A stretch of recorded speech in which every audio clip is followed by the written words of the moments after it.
नमस्कार जी, कैसे हैं आप सब। आज हम बहुत ही आसान फिजिक्स का एक टॉपिक है। आसान इसलिए कह रहा हूं मैं, सिर्फ उसमें अगर आप कॉन्सेप्ट को समझ गए तो उसके हजारों लाखों जितने भी क्वेश्चन है आप सिर्फ वही ट्रिक यूज करके सॉल्व कर सकते हैं। तो उसमें हमने क्या ध्यान रखना है, कोई भी लेंथ हम ले लेते हैं तो उसको किससे लिखना है, एल से। किससे लिखना है, लेंथ है तो उसको किससे लिख देंगे, एल से। मास, कोई भी वजन हो तो उसको किससे लिखेंगे, एम से। कोई भी टाइम हो उसको किस चीज से रिप्रेजेंट कर देना, टी से। अब मैं आपको कहूं कि 10 किलोमीटर दूरी हमने तय करी तो इसका मतलब क्या, 10 किलोमीटर डिस्टेंस की बात होगी, लेंथ की बात होगी तो किससे लिखेंगे, एल से। और 10 सेंटीमीटर की हम बात करें तब भी डायमेंशन फॉर्मूला क्या रहेगा, एल। फिर मास की बात करें, 5 ग्राम का क्या होगा डायमेंशन फॉर्मूला, एम। और 5 क्विंटल का डायमेंशन फॉर्मूला क्या होगा, आप खुद बता सकते हैं, एम। पॉइंट क्लियर है सभी को। इसमें एक बात आती है प्रिंसिपल ऑफ होमोजेनिटी, उसको समझ लें, आसान हो जाएगा हमारे लिए कि m plus M equal to M. ऐसे कैसे लिख दिया हमने, बिल्कुल आसान, जो भी मैंने बात बताई आपको। चलिए 10 किलोग्राम, मैं 10 किलोग्राम जोड़ दिया, 20 किलोग्राम। तो डायमेंशन फॉर्मूला इसका क्या है, एम, और इसका क्या है, एम।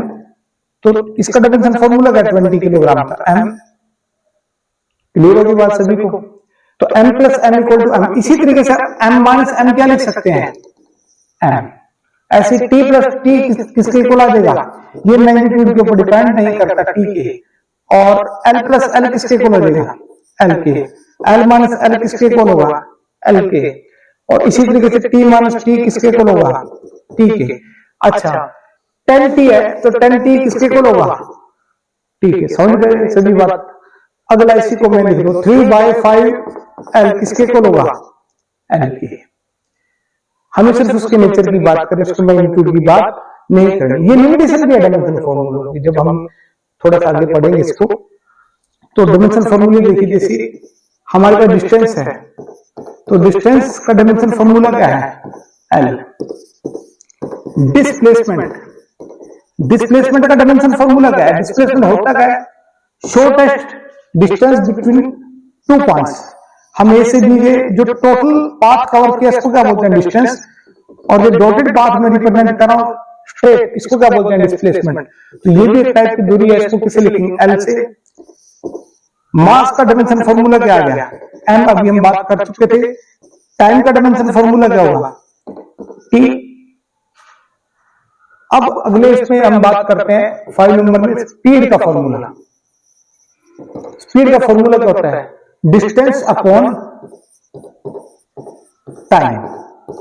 और डिस्टेंस का डायमेंशन फॉर्मूला क्या है, एल। टाइम का क्या है, टी।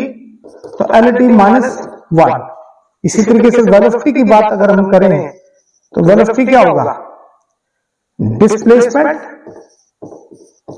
Upon time. सेम बात जो हमने अभी बेसिक कॉन्सेप्ट समझ लिया। डिस्प्लेसमेंट को किससे लिखेंगे, एल। टाइम को टी से, एल टी माइनस 1। कोई शक किसी को। चलिए आगे बढ़ते हैं। एक्सेलरेशन, एक्सेलरेशन का मतलब है वेलोसिटी का किस हिसाब से कम या ज्यादा हो रही है ना। तो change in velocity upon time, तो वेलोसिटी अपॉन टाइम लिख देते हैं। Change in velocity upon respective of time. Velocity का डायमेंशन फॉर्मूला क्या था, L T minus 1 divide by T, तो L T minus 2। Any doubt. Force की बात करते हैं तो फोर्स सबसे ज्यादा परेशान करेगा आप सभी को, इसको याद करें। मास इनटू एक्सेलरेशन, तो क्या आ जाएगा मास का, एम। एक्सेलरेशन का क्या हो जाएगा, L T minus 2। Next work, work का क्या होता है, फोर्स इनटू डिस्प्लेसमेंट।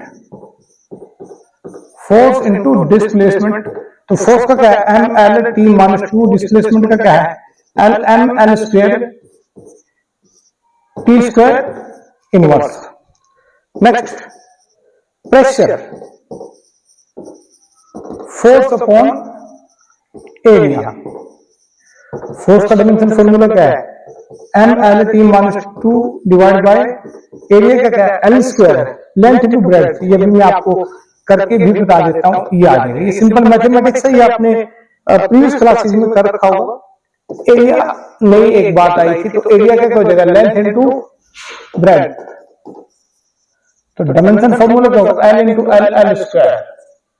चलिए जी वॉल्यूम की बात करते हैं, लेंथ ब्रेड्थ हाइट, तो L इंटू एल। फिर वो अब बहुत आसान कॉन्सेप्ट हो गया, डेंसिटी मास अपॉन वॉल्यूम। तो क्या हो जाएगा मास का m, वॉल्यूम का L क्यूब, तो ML क्यूब इनवर्स।